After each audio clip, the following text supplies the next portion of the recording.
શ્રી કૃષ્ણ. સ્વાગત છે તમારું મારા કિચનમાં. આજે આપણે મસ્ત મજાની લીલા વટાણાની કચોરી બનાવવાના છીએ. તો એના માટે મેં 2 ચમચી સૂકા ધાણા, 1 ચમચી જીરું અને 3 તીખા લાલ મરચા એડ કર્યા છે, જેને સારી રીતે આપણે ધીમા ગેસે શેકી લઈશું. એકદમ સરસ ક્રિસ્પી થાય શેકી લેવાના છે. મસાલો આપણો શેકાઈ ગયો છે, તો હવે આપણે એને પ્લેટમાં લઈ લઈશું અને ઠંડો થવા દઈશું. અહીંયા મેં 2 કપ લીલા વટાણા લીધા છે.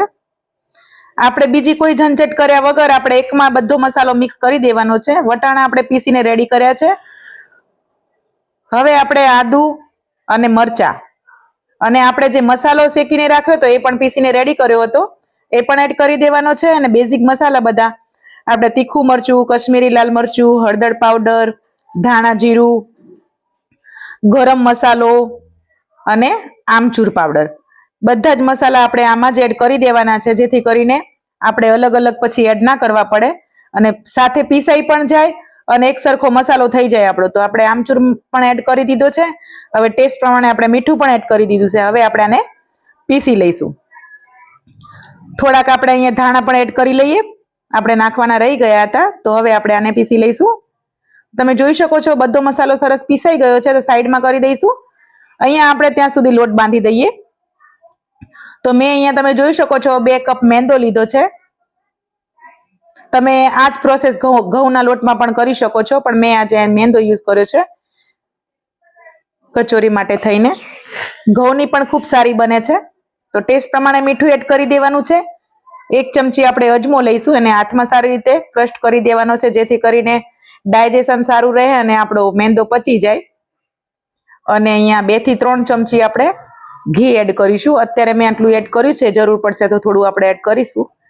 સારી રીતે બધી જ વસ્તુને આપણે મિક્સ કરી લેવાની છે લોટ સાથે, અને થોડું થોડું પાણી લઈને આપણે એને લોટ બાંધવાનો છે. કચોરીનો લોટ એકદમ સોફ્ટ જ બાંધવાનો છે. અહીંયા આપણે ઢીલો નથી બાંધવાનો, નહીતર જો કઠણ લોટ બાંધશો ને તો તેલમાં જઈને પછી કચોરી આપણી ફાટી શકે છે. જેથી કરીને કચોરીનો લોટ બનાવતા હોય ને આપણે ત્યારે ઢીલો જ રાખવાનો, તો કચોરી એકદમ આપણી ક્રિસ્પી અને મસ્ત બનશે અને ખસ્તા પણ બનશે ઘી એડ કરવાથી. તો તમે જોઈ શકો છો વિડીયોમાં આવી રીતે ખેંચી અને ખેંચાય એવો રબર જેવો સરસ સોફ્ટ લોટ બાંધવાનો છે આપણે અહીંયા. તો તમે જોઈ શકો છો બહુ આપણે ભાર દઈને નથી આપણે એને મસળવાનો, હલકા હાથે. તો તમે જોઈ શકો છો આટલો સોફ્ટ છે. હવે આપણે આને 10-1 મિનિટ માટે આપણે એને ઢાંકી દેવાનો છે અને થોડુંક આપણે હાથમાં ઓઇલ લઈને એને ફરતે ઓઇલ લગાવી લઈશું, જેથી કરીને સોફ્ટનેસ રહે અને સુકાય પણ નહીં, કેમ કે મેંદો છે એટલે. તો 10 મિનિટ માટે આપણે ઢાંકી દઈશું. ત્યાં સુધી આપણે એનો મસાલો બનાવી લઈએ જે આપણે પીસીને રાખ્યો હતો ને એ. તો જરૂરિયાત પ્રમાણે આપણે અહીંયા ઓઇલ એડ કરી દેવાનું છે. ઓઇલ ગરમ થાય પછી આપણે જે મસાલો છે એ એડ કરી દેવાનો છે. અહીંયા આપણે બીજા કોઈ મસાલા એડ કરવાની જરૂર નથી, કેમ કે આપણે અંદર જ બધી પ્રોસેસ કરી દીધી છે. જો તમને અહીંયા કોઈ મસાલા ઓછા વધુ લાગતા હોય તો તમે તમારા ટેસ્ટ પ્રમાણે એડ કરી શકો છો. તો તમારે વધારે તીખું ખાવું હોય તો તમે વધારે તીખાશ પણ એડ કરી શકો છો. ખટાશ વધારે ખાવી હોય તો તમે લીંબુ પણ એડ કરી શકો છો, અથવા તો આમચૂર પાવડર પણ એડ કરી શકો છો. તમે તમારી મનપસંદ મસાલા અહીંયા એડ કરી શકો છો. અને મસાલાને આપણે સારી રીતે શેકવાનો છે. તો તમે જોઈ શકો છો મસાલાનો કલર ચેન્જ થઈ ગયો છે. તો થોડુંક મીઠું ઓછું લાગતું હતું મને, તો થોડું મેં એડ કર્યું છે.